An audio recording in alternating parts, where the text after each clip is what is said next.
Actually, hobby is for now, for fitness. Okay. In the future,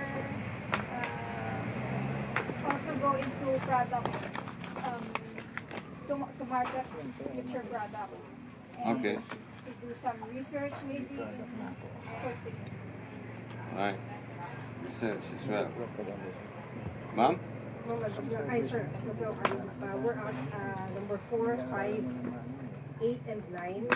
And we are hoping and expecting that we'll be able to finish number 7 and to know more about number 6 so that we will be able to help other communities or the communities that our cooperators in. Yeah, so we have able to produce value-added products. Yeah? Okay. Doc? As you've said, I've been a hive hunter since 2009. And I've been siguro from 1 to 8. But to pay back for all the blessings given to me by the bees, I will stop on number 9. Okay. For life. So basically I've described you here. Not much on advanced meliponiculture. Okay, yeah. Okay, that's why we are here. Sir June? I think in a humble way, I think I hit from 1 to almost 9, I think. Okay, okay. But target on 9. Okay, alright. Okay, now let's see what really they encompass, yeah? Okay. Now let's say if we've identified the roles, let's say what do you call that? We identify the activities that goes with it, yeah? So in actual fact, you have this would be colony sourcing, yeah? Be it going into the forest or acquiring it by other means, or by stealing or robbing. Yeah. Okay, then you have the actual bee rearing. Okay, I just want to move the mindset a bit to another area. Let's talk about rearing, fish rearing. Alright? Have you all heard of aquaculture? You heard of aquaculture? Okay. Now, if your son comes back and say that he wants to rear fish, what's in your mind? Come back from school and he says, Daddy, I want to rear some fish. What's on your mind? Breed. He wants to become a mermaid. I'm Barbie.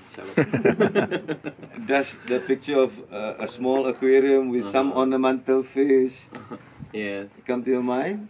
So that's just rearing as a hobby to learn something about aquatic life. Alright? So that's rearing. Okay? Now if I tell you, my neighbor here, okay, he is breeding fish. What does it mean? Keeping. Culturing. Not yet, but he is one step towards that, which means he rear fish, okay, but gets produce from them. Now, the hobby is just rear it just for fun, okay? But the fish breeder gets produce from it. Okay. Then his uncle has got an aquaculture farm. What's that? Same as breeding, alright?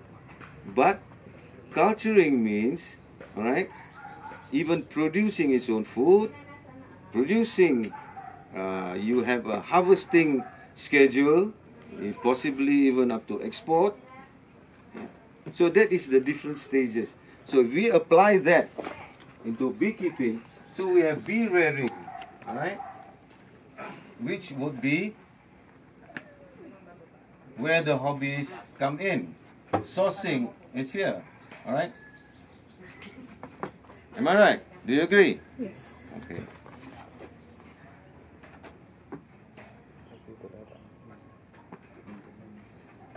Then we got colony multiplication.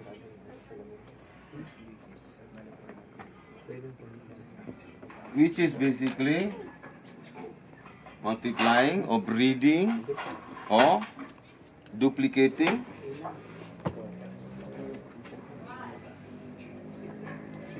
So basically the beekeepers just rear it, but the meliponiculturists, as Edwin Banyares mentioned, am I right? So this is what differentiates you, because you're a culturist. You culture it means you multiply it, right? You reproduce it, whether naturally or forcibly. It is also multiplying. Or going and stealing one from Pia's garden, put it in your place, it's also multiplying. Alright. Okay, then what is the final part? Okay, then you have product development. Okay, this is where you develop products, alright? And now, the difference with the advanced meliponiculturists is that they sometimes source their own, rear their own, multiply their own, and produce their own. Okay, why is it important to be in this area here? If you are in this area, okay,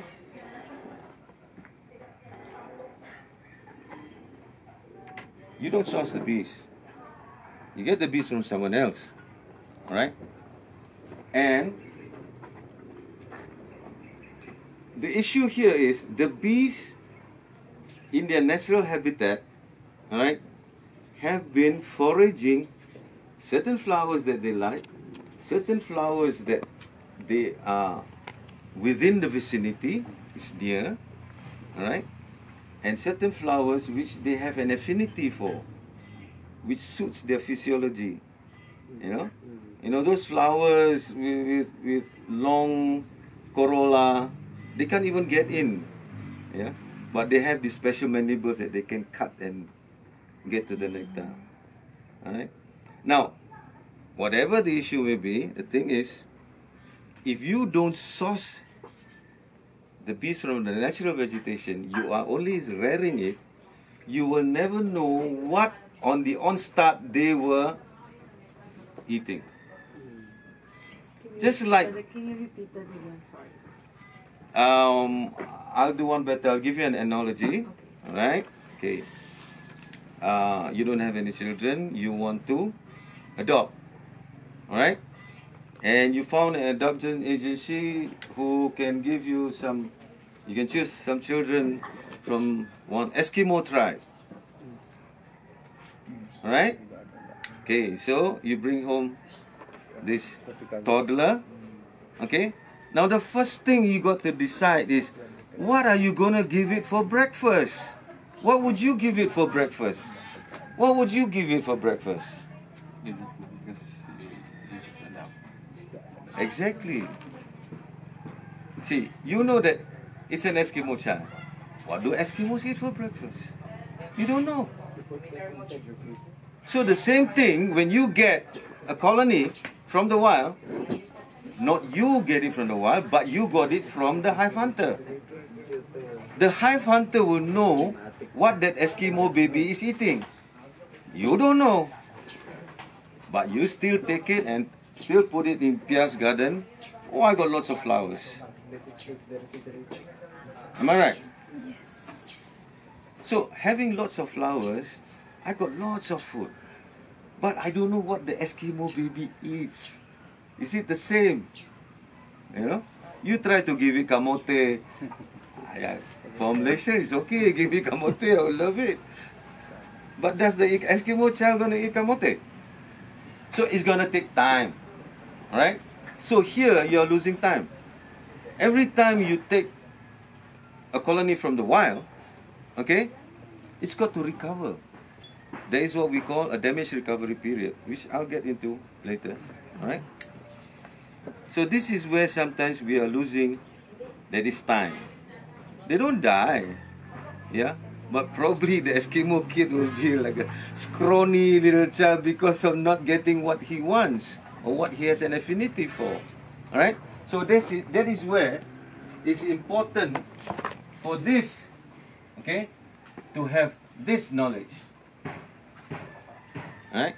Now, just because you have, I have a few hundred hives, that doesn't make you a great beekeeper, Right?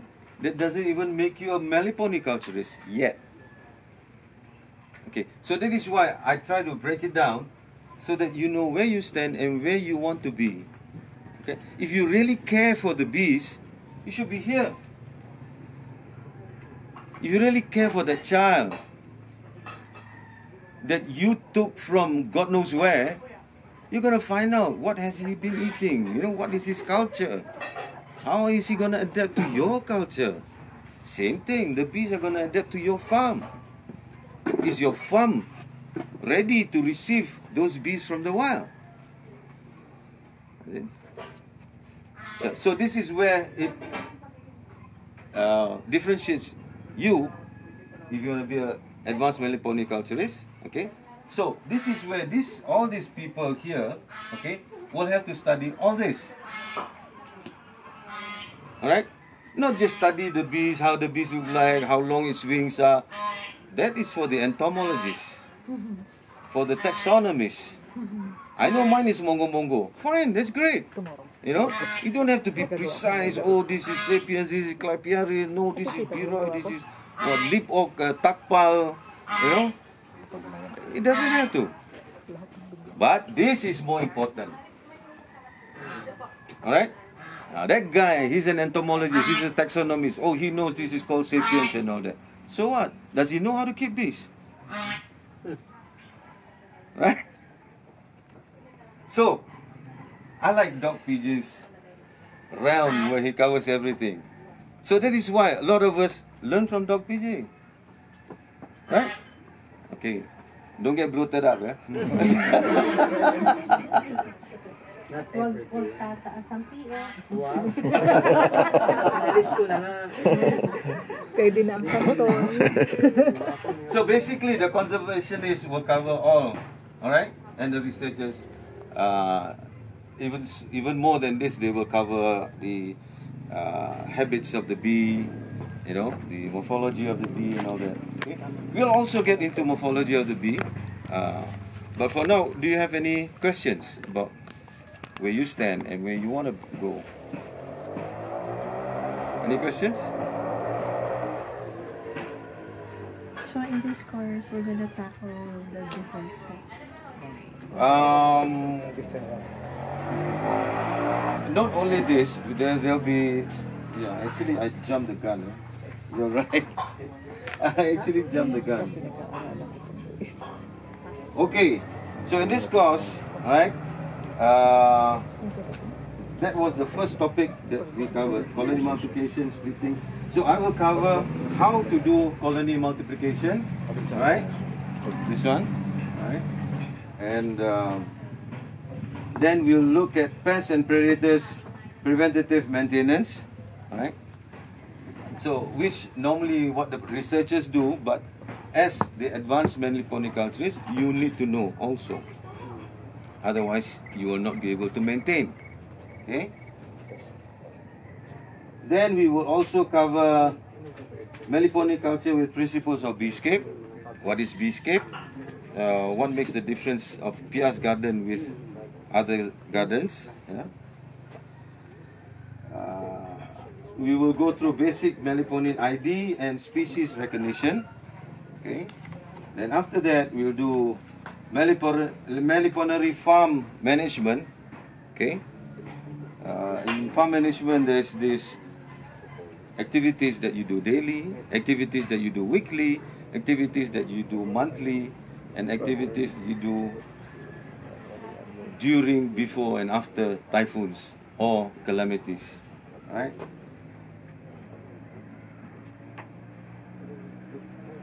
Then the final part for the day will be to prepare the propolis for tomorrow's action. Okay? Did everybody bring in propolis? I ordered from that PJ.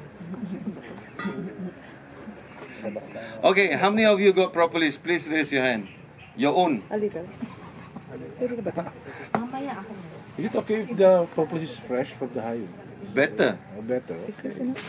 Okay, is yours the ilimi? No. Or Mom Luz will be bringing? We have. You have the ilimi? I enemy. Did not bring. But we have in the house. No, it's okay, it's okay. Okay, because the processes we're going to go through, there'll be 5 different processes. And I was hoping you have the propolis, because the ilimi propolis, which is from the pili tree, okay, has got a certain unique fragrance, okay, different from other propolis. Other propolis will have as well, but it's more distinctive, yeah. So that one we intend to do. We are set for distillation tomorrow. You have, right? Oh, Kevin is. Okay, alright, so we'll be doing distillation of that. Okay, then where's Mom Nora? Nora? Mom Nora? 1 minute, please. Did anyone bring bitumen? I have here bitumen. Okay, did you bring bitumen? You have a lot? A lot of bitumen? Okay. You got turpentine? What? Turpentine. Yes, I have. Alright. So Very hard to source, huh? Very hard. yeah. So we'll be doing turpentine extraction of bitumen. Right? So that's for doing wood finish products, wood polish, wood staining, you know, wood treatment, wood preservation. And did anyone get a chance to specifically pick cerumen, which is the involucrum or nest entrances? Doc, you brought the hard, brittle crust. Okay, so we've got some crust of Biroi. Okay, so that one we'll grate it, all right, and we'll do. You can do glycol extraction with it.